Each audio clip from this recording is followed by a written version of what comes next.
Good morning বন্ধুরা। হাওড়া থেকে Tarakeswar local ধরেছি, গন্তব্য হরিপাল স্টেশন।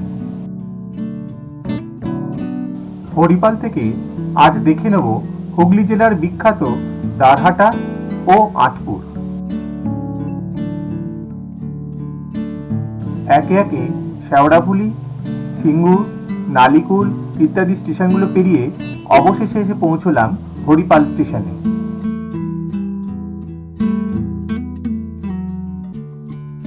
হরিপাল স্টেশনের 1 নম্বর প্ল্যাটফর্ম থেকে বেরিয়েই একটা অটো ধরে নিলাম। প্রথমেই আমাদের গন্তব্য দারহাটা।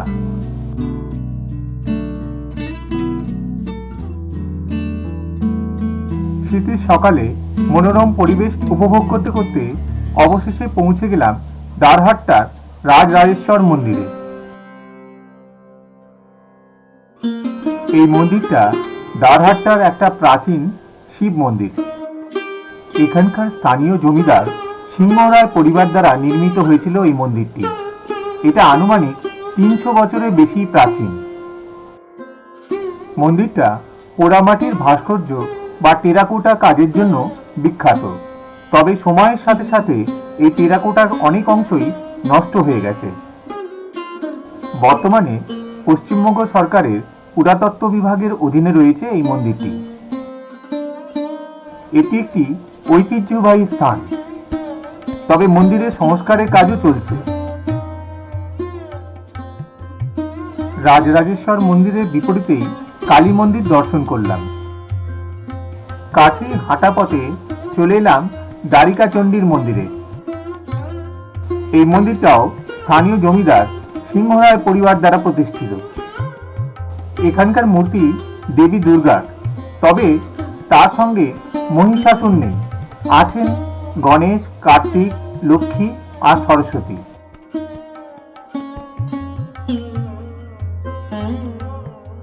দারহাটার মন্দির দর্শনের পর এবার আমাদের গন্তব্য আঁটপুর।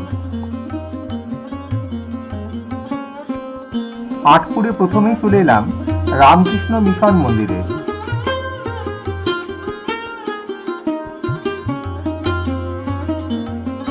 মন্দিরের ভাবগম্ভীর পরিবেশ মনটাকে শান্ত করে তুলল।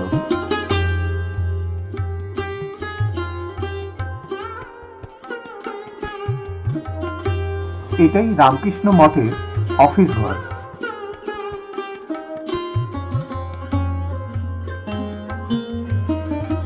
পায়ে পায়ে চলে এলাম বাবুরাম ঘোষের পৈতৃক বাড়িতে। পরে তারই নাম হয়েছিল প্রেমানন্দ মহারাজ। স্বয়ং শ্রী রামকৃষ্ণদেব ও মা শারদার পদধূলি পড়েছিল এই বাড়িতে। সামনেই দেখছেন ধনী মন্দির। 1886 সালের 24শে ডিসেম্বর স্বামী বিবেকানন্দ সহ শ্রী রামকৃষ্ণের 9 জন প্রধান শিষ্য সন্ন্যাস ধর্ম গ্রহণের শপথ নিয়েছিলেন এই মন্দিরে।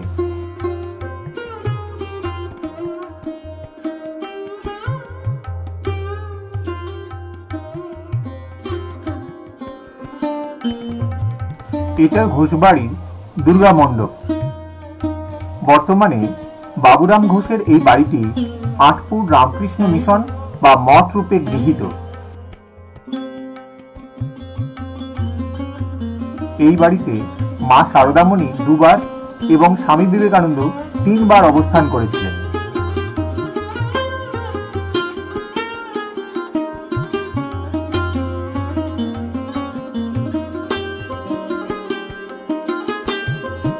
স্বামী বিবেকানন্দ যখনই আসতেন এই ঘরেই অবস্থান করতেন।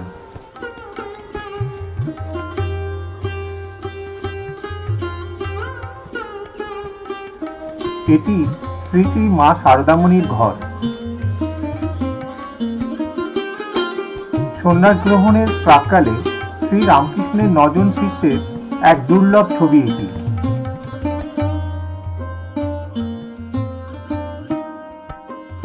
চাইলে দুপুরের ভোগও এখান থেকে গ্রহণ করতে পারেন।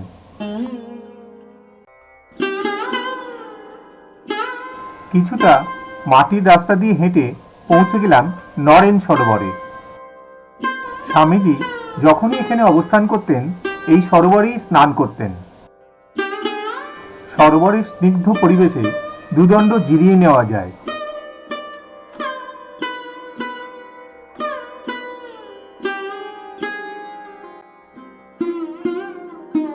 নরেন সরোবর থেকে পায়ে পায়ে হাঁটতে হাঁটতে মিত্রবাড়ির সিংহ দরজার সামনে উপস্থিত হলাম।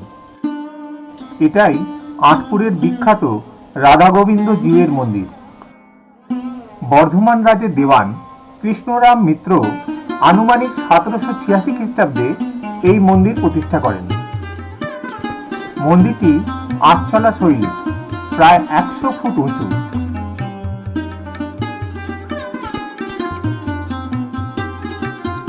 মন্দিরটি তার অনবদ্য পোড়ামাটির কারুকার্যের জন্য সারা বাংলা জুড়ে বিখ্যাত।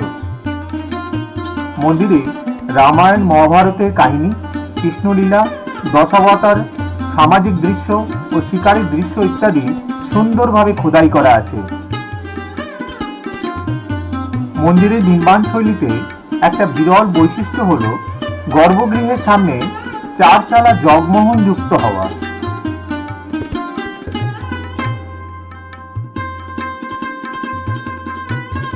সামনেই দেখছেন রাসমঞ্চ। রাধা গোবিন্দ মন্দিরের প্রাঙ্গণে আরও 5টা পুরনো শিব মন্দির রয়েছে।